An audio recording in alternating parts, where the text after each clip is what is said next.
दोस्तों लास्ट के 5 साल स्पेशली 2025 यानी 2025 बहुत भारी रहा है आईटी एम्प्लॉयज के लिए। trueup.io करके एक वेबसाइट है जो कि सभी टेक कंपनियों के लेऑफ्स को ट्रैक करती है। इसमें इन्होंने बताया है कि 2025 में 521 टेक कंपनीज में लेऑफ्स हुए 1,44,000 यानी कि 1,44,000 के करीब एम्प्लॉयज पर इसका असर पड़ा। पिछले साल तो 2,38,000 लोगों के लेऑफ्स हुए। ऐसे में यार आईटी जॉब्स में क्या फ्यूचर है और कौन से जॉब सेफ हैं एआई से और डिमांड किधर होने वाली है, ये समझना जरूरी है अगर आप टेक फील्ड से हो। सो आज सारी लेटेस्ट रिसर्च और टेक कंपनियों के फ्यूचर प्लान्स, एआई स्ट्रैटेजी को स्टडी करके मैं डिस्कस करूंगा टॉप 7 जॉब्स जो 2025 में हाईएस्ट डिमांड में है। ऐसे जॉब्स जो एआई रिप्लेस नहीं कर सकता और शायद फ्यूचर में कभी कर भी नहीं पाएगा। और आपके साथ में एक पीडीएफ भी शेयर करूंगा। माइक्रोसॉफ्ट की लेटेस्ट स्टडी का पीडीएफ है जिसमें उन्होंने 40 जॉब्स सेफ फ्रॉम एआई और 40 जॉब्स जिन्हें एआई से खतरा है वो बताया है। So without any further delay,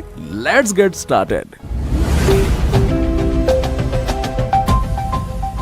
तो भाई जिन जॉब्स की हम बात करने वाले हैं वो इररिप्लेसेबल क्यों हैं? देखो इन सब जॉब्स में ना आप एक पैटर्न नोट करोगे कि हार्ड स्किल्स या टेक स्किल्स के अलावा इन सब रोल्स में सॉफ्ट स्किल्स, बिजनेस या स्ट्रैटेजी का भी इंपॉर्टेंट रोल होता है। इसीलिए ये बाकी के कई टेक जॉब्स की तरह डेंजर में नहीं है, क्योंकि इन जॉब्स में इंसानों को डिसीजन मेकिंग की जरूरत होती है। ह्यूमन इंटेलिजेंस पर बेस्ड हैं ये रोल्स और आर्टिफिशियल इंटेलिजेंस उन्हें बखूबी नहीं कर सकता। तो पहला फ्यूचर प्रूफ जॉब है टेक्निकल प्रोडक्ट मैनेजर। देखो ये बंदा एक प्रोडक्ट का मास्टरमाइंड होता है। वो बिजनेस गोल्स को समझता है, कस्टमर्स की जरूरतें पता करता है और फिर इंजीनियरिंग टीम के साथ में मिलकर ये डिसाइड करता है कि क्या बनेगा और कैसे बनेगा। वो प्रोडक्ट के लाइफ साइकिल का हर एक स्टेप मैनेज करता है, आइडिया से लेकर प्रॉपर प्रोडक्ट प्लान और डेवलपमेंट तक। आईटी कंपनियों में इसका रोल बहुत ही इंपॉर्टेंट है, क्योंकि टेक्निकल प्रोडक्ट मैनेजर्स ही प्रोडक्ट को राइट डायरेक्शन देते हैं। प्रोडक्ट मैनेजमेंट लास्ट कुछ सालों में काफी डिमांड पर है ही, लेकिन आईटी में टेक्निकल प्रोडक्ट मैनेजर रोल्स में बहुत ग्रोथ दिख रही है। लिंक्डइन टैलेंट इनसाइट्स बताते हैं कि इंडिया में 40% प्रोडक्ट मैनेजमेंट जॉब्स में अब डेटा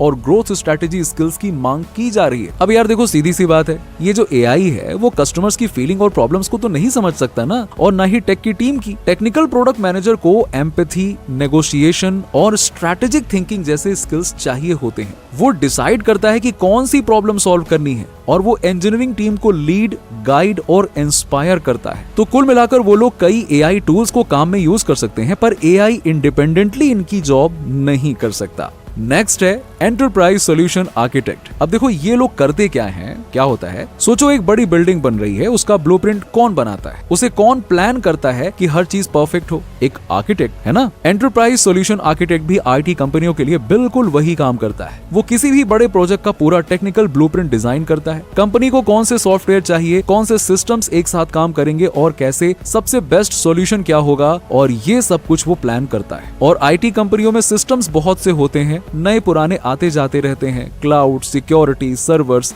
सबके सिस्टम्स एक साथ प्रॉपरली काम करें, एक दूसरे को कॉम्प्लीमेंट करके बेस्ट आउटपुट्स दें, ये भी ESAs ही देखते हैं। अब यहाँ पे बात आती है एआई की। देखो एआई टूल्स ना टेक्निकल डेटा एनालिसिस कर सकते हैं, लेकिन एक कंपनी के विजन, उसके लोगों की जरूरतें और लॉन्ग टर्म स्ट्रैटेजी को समझना, ये तो सिर्फ इंसान ही कर सकता है, एआई की बस की बात नहीं है। इस जॉब में कम्युनिकेशन, नेगोशिएशन और कॉम्प्लेक्स प्रॉब्लम सॉल्विंग जैसे स्किल्स चाहिए जो एआई अभी रेप्लिकेट नहीं कर सकता है। तो यार सॉल्यूशन आर्किटेक्ट का काम सिर्फ कोडिंग या टेक स्किल से नहीं होता है। इनको बिजनेस, टेक, एंटरप्राइज, स्ट्रैटेजी जैसी इन सारी स्किल्स को लेकर एक साथ काम करना होता है। इसीलिए ये जॉब फ्यूचर प्रूफ है। नेक्स्ट है डेटा एनालिस्ट। देखो इनका काम होता है डेटा को एनालाइज करके कंपनियों के लिए जरूरी इंसाइट्स निकालना। फॉर एग्जांपल नायका कंपनी अपने सेल्स डेटा को एनालाइज करके ये समझती है कि कौन से ब्यूटी प्रोडक्ट्स किस रीजन या एज ग्रुप में बिक रहे हैं। फिर वो डिसीजंस लेते हैं, जैसे कि इन्वेंट्री ज्यादा करनी है, कम करनी है, मार्केटिंग कितना काम करेगी, किधर काम करेगी, किन लोगों को क्या ऐड दिखाया जाएगा,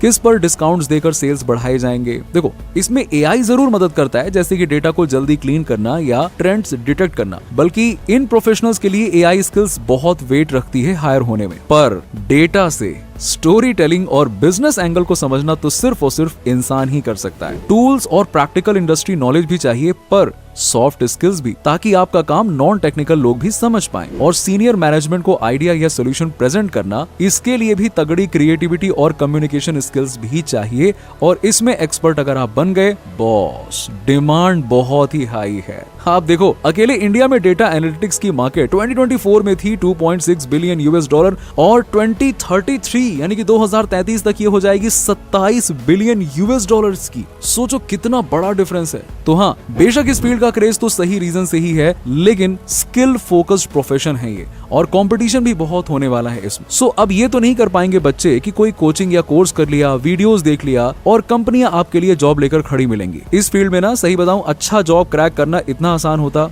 तो सब कर लेते ना। तो कुल मिलाकर जिनको डेटा एनालिटिक्स प्रॉपर प्रैक्टिकली सीखना है, tools, soft and hard skills, AI सबका मिक्स चाहिए, तो हमने एक बहुत ही powerful complete data analytics training course बनाया है। जल्दी से आपको समझा देता हूं मैं। देखो, ये बिगिनर्स और इंडियन स्टूडेंट्स के हिसाब से ही बनाया गया है, तो ना ही कोई क्वालिफिकेशन या प्रायर नॉलेज चाहिए आपको और ना ही अकाउंट में लाखों के कोर्स की फीस चाहिए। आपको आईआईटी दिल्ली के वर्किंग डेटा साइंटिस्ट से हिंदी में कंफर्ट के साथ सीखने का मौका मिलेगा। 3 महीने मतलब 90 डेज में beginner to expert level training और उसके बाद जॉब तक का भी पूरा का पूरा सपोर्ट मिलेगा। कोर्स में देखो 90 लेक्चर्स हैं और असाइनमेंट्स के अलावा 4 इंडस्ट्री प्रोजेक्ट्स भी आपके पोर्टफोलियो में तैयार होंगे।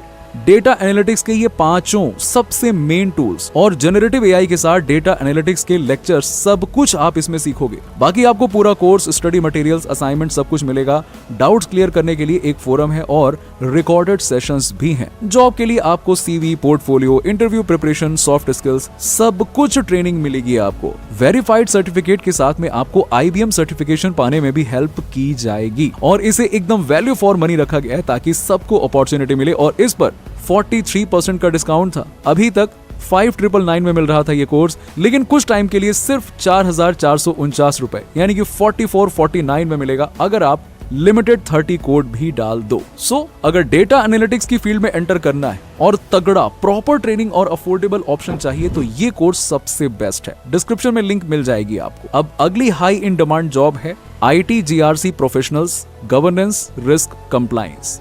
देखो, इनका काम होता है कंपनी के कंप्लायंस, रिस्क और गवर्नेंस को मैनेज करना। मतलब ये ध्यान रखें कि सारा का सारा डेटा और प्रोसेसेस लीगली, सिक्योरली और एथिकली हैंडल हो रहे हैं, जिससे कि कोई फाइन या लीगल इशू ना हो। लॉज और रेगुलेशंस बदलते रहते हैं। गवर्नमेंट की रेगुलेटरी बॉडीज को जवाब देने के लिए एक प्रोफेशनल चाहिए। अगर मान लो कि कहीं कुछ गड़बड़ हो गई तो जवाब देने के लिए कोई तो चाहिए। कोई एक्सेप्शन केस हो गया, कोई अगर कॉम्प्लेक्स सिचुएशन है, लीगल और कंप्लायंस में इशू आ रहा है, तो यही लोग सोल्यूशन निकालकर कंपनी को सेफ साइड रखेंगे। रिस्क मैनेज करना, रेगुलेशंस का ध्यान रखना और IT के सभी ऑपरेशंस के बारे में अपडेट रहना पड़ता है ताकि लीगल एंगल से भी सब कुछ सॉर्टेड रहे। प्लस कम्युनिकेशन इसमें बहुत ही जरूरी हो जाता है, चाहे कंपनी में इंटरनली हो या प्रोसेस को लीगली और कंप्लायंट बनाने के लिए हो या फिर कंप्लायंस ऑफिसर्स या गवर्नमेंट ऑफिशियल्स के साथ हो। ये सब AI पर नहीं छोड़ सकते और ना ही बिना ह्यूमन के ये पॉसिबल है। नेक्स्ट है साइट रिलायबिलिटी इंजीनियर्स। देखो, किसी कंपनी की वेबसाइट या सारे प्लेटफॉर्म्स जैसे कि सर्वर्स, एप्स सब स्मूथली बिना रुकावट के चलें, इसके लिए प्लेटफॉर्म इंजीनियर्स या साइट रिलायबिलिटी इंजीनियर्स रिस्पॉन्सिबल होते हैं।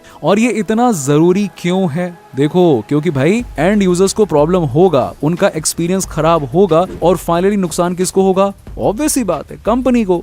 ये कंपनी के प्लेटफॉर्म्स का लाइफ सपोर्ट सिस्टम जैसा होता है। सिस्टम को डिजाइन और ऑटोमेट करना और कोई भी इशू हो तो सही करना, वो भी जल्दी से जल्दी सॉल्व करना, ये बहुत जरूरी है। AI तो ये कर लेगा कि चलो ठीक है, एक रेगुलर मॉनिटरिंग कर लेगा या नॉर्मल प्रॉब्लम्स को ट्रबल शूट कर देगा, पर अनएक्सपेक्टेड फेलियर या एरर आ गया तब क्या होगा? इन जॉब्स में सिस्टम थिंकिंग चाहिए, यानी कि पूरे सिस्टम को एक साथ समझना और मुश्किल प्रॉब्लम की जड़ तक जाकर अलग अलग एस्पेक्ट कनेक्ट करके सॉल्व करना, वो भी जल्दी और इफेक्टिव तरीके से।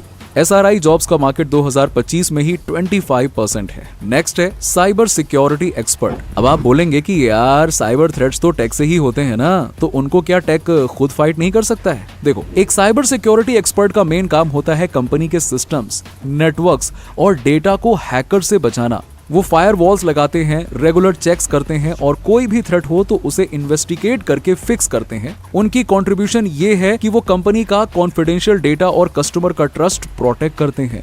जिससे कि बिजनेस बहुत ही स्मूथली चलता रहे। हाँ, एआई ये जरूर कर सकता है कि कुछ टास्क को ऑटोमेट कर दे, जैसे कि ऑल्टर्स को फिल्टर करना या कॉमन थ्रेड्स को डिटेक्ट करना। लेकिन साइबर सिक्योरिटी के कुछ स्किल्स ऐसे हैं जो सिर्फ और सिर्फ इंसान ही कर सकता है, जैसे कि क्रिटिकल थिंकिंग। जब कोई नया कुछ अजीब अटैक आता है तो उसे समझना और उसकी स्ट्रैटेजी बनाना ये तो सिर्फ इंसान ही कर सकता है। एक और स्किल है क्रिएटिविटी। हैकर्स नए नए तरीके निकालते हैं तो एक साइबर सिक्योरिटी प्रोफेशनल्स को भी उनसे एक स्टेप आगे रहने के लिए क्रिएटिव होना पड़ता है और नए सॉल्यूशन सोचने पड़ते हैं। प्लस करोड़ों का पैसा।